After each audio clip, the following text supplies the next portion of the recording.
Morning. It's Wednesday, September 30th, the last day of the month. And there certainly is a lot to rant about today. And I don't know if I could finish all the rants in one day. But I'll start with something very quickly. The taxes, Trump's tax situation. Now, having run a business, I know there are a lot of business exemptions that you can take advantage of. And every business, I expect, does take advantage of them unless they're pretty dumb. But it's one thing to take advantage of the tax exemptions and the benefits that exist in the tax laws, and another thing to lie about those things. In the first case, taking advantage is called tax avoidance. In the second case, where you lie a little bit, or perhaps you lie a lot, then that's called tax fraud, and that is a serious crime. And as far as Trump's tax returns are, the one thing that bothers me more than anything else is that he owes $300 million to various people.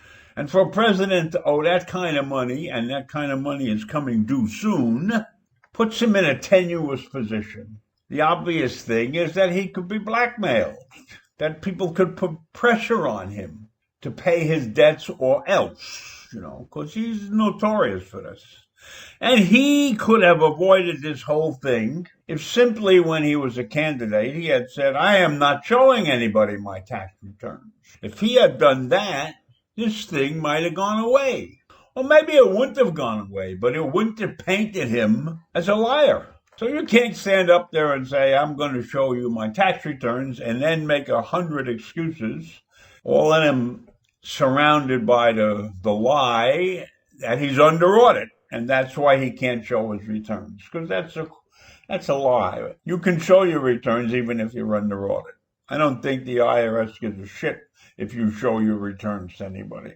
So that's all I really want to say about the tax situation. Now then, of course, there's COVID-19. The United States is a country of about 330 million people. There are over 7 billion people in the world. So that makes us about 5% of the world's population. Yet we have 20% of the deaths associated with the COVID-19. COVID-19 hit over 1 million deaths, and we have over 200,000 of them. So we're 20%. 20% of the deaths are here. Now, why is that? Why should an advanced country like the United States, that is only 5% of the population, have 20% of the deaths? That, to me, is unconscionable. It means that we have done something terribly wrong, or else we are really much more backward than anybody imagined. And I don't think we're a backward country, but I do think that the fact that we have been raised with rights has driven people to do crazy things in the name of protecting their right. Like they don't want to wear a mask because that's a violation of their right. Or they don't want to social distance because that's a violation of their right. So the mere fact that we have had little guidance from our leadership, which in my mind has not been tough enough, and so here we are, the world leader in something that we really don't want to be the world leader of. And it's spiking again.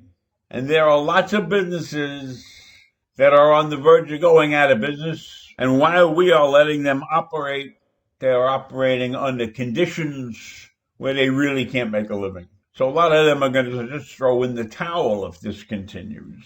And I know that the Admiral Greer, has come out and said they have a new test, and they're going to have 100 million, 150 million of these tests available. And it's a kind of test where if you go into school, you can take the test, and in 15 minutes, you'll know if you're infected, and they'll be able to control part of the virus that way. And he says you should wear a mask. He does say that. But then we got this other idiot, Atlas, out there, who's talking about herd immunity. And It's a sad thing when we have inept people running around giving advice to the president on infectious diseases. So we're not in good shape in COVID-19. Not in good shape at all. Another important item that has been running around for a long time has been the stimulus package. So Pelosi and Mnuchin have gotten together and they're trying to iron out a package. And they want to do this before the November election. So now Pelosi, in order to sweeten the package, she and top Democrats have unveiled a $2.2 trillion plan. That's down from $3.4 trillion.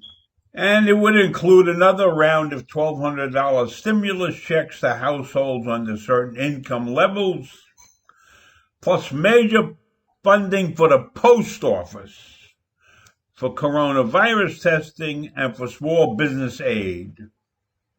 Now, it may be too pricey for the Republicans, but the sides have shared interests.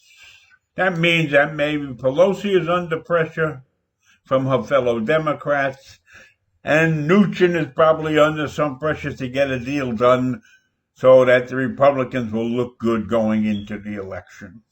So that's on the table too. And then, of course, there's a debate. And I may have to have a separate rant on the debate. How about that? A special rant, a debate rant. So that's it for now.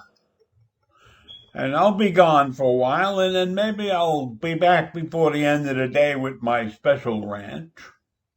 If not, I'll see you in the morning. Have a wonderful day. Bye.